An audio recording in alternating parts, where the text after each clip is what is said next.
Hey guys, what's up? Today we're going to take a look at the Acer Iconia W5. I've had it for a week, so I'm going to share my insight and review on this Windows 8 tablet. So stay tuned for that. So we got here the Acer Iconia W5. It's a Windows 8 hybrid tablet. However, the keyboard dock wasn't included in the review unit, just the tablet itself. So I only reviewed the tablet. So this is a Windows 8 32-bit edition. Of course, this is running on the latest Intel Atom 2760 at 1.8 gigahertz, and that's dual core already. It's got 2 gigabytes of RAM, 64 gigabytes SSD, and a PowerVR SGX 545 integrated graphics. Additionally, it has a 10.1 screen with a resolution of 1366 by 768.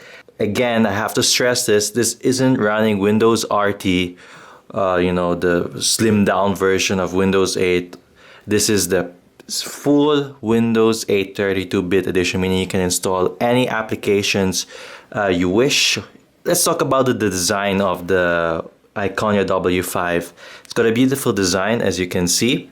On the back, it's got this some sort of aluminum style finish. And let's talk about the ports at the side.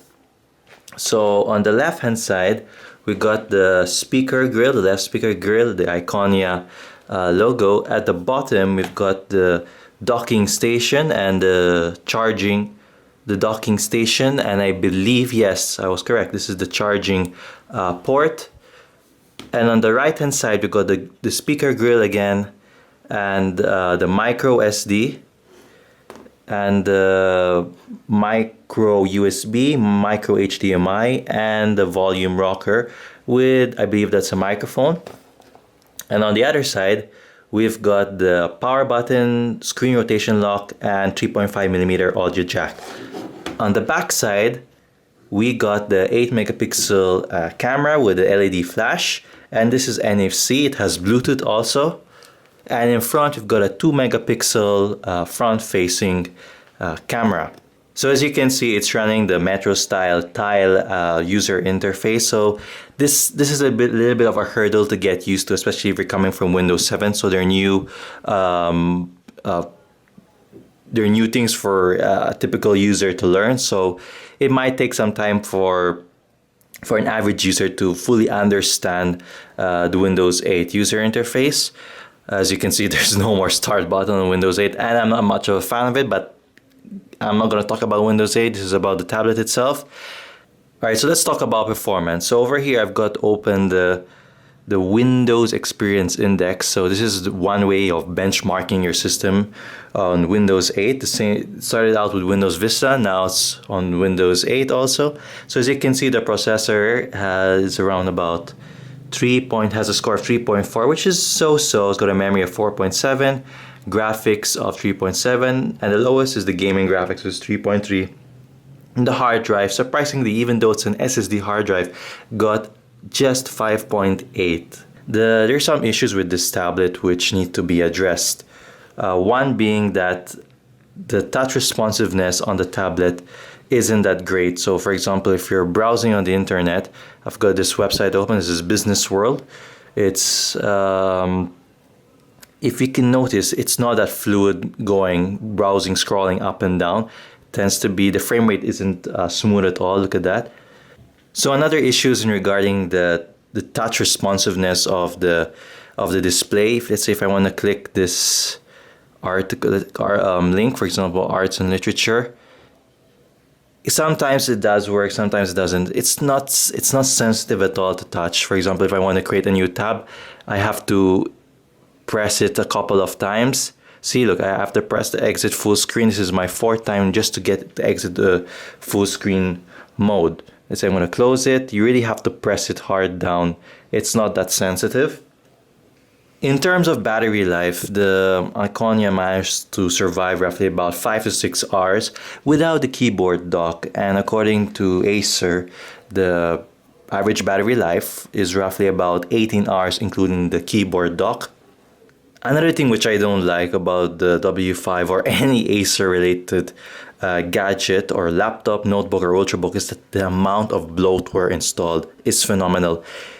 There's just so much unnecessary software installed, and most of the time it's better just to do a complete format of the tablet or the ultrabook.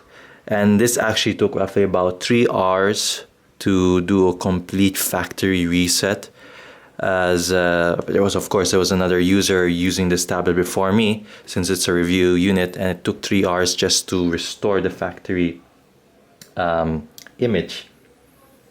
So the tablet weighs roughly about 580 grams, which is half a kilo, and it's quite comfortable to hold in one's hands. So other than that, it's got a beautiful, vibrant display, very sharp in fact. The only issues I've had, it's got a slow browsing user experience. The display isn't that sensitive to touch, and battery life is pretty good actually at 5 to 6 hours with a standby time of 13 weeks according to Acer's specs or spec sheet. Anyway, I don't recommend this tablet to be used for, web browsing.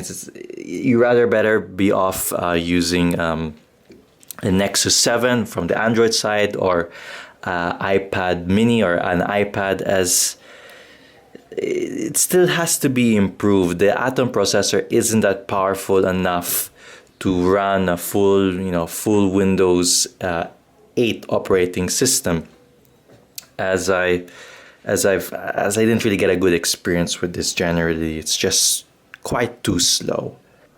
So the price tag of this Acer Iconia W5 is roughly about 29,990 in the Philippines. And if I were you, you're better off getting a tablet, a top-end Android tablet, or the Apple iPad tablet. Or even better, you can even get yourself a proper notebook with quite good specifications, even up to i5, I believe. Yes, the Atom processor isn't that fast.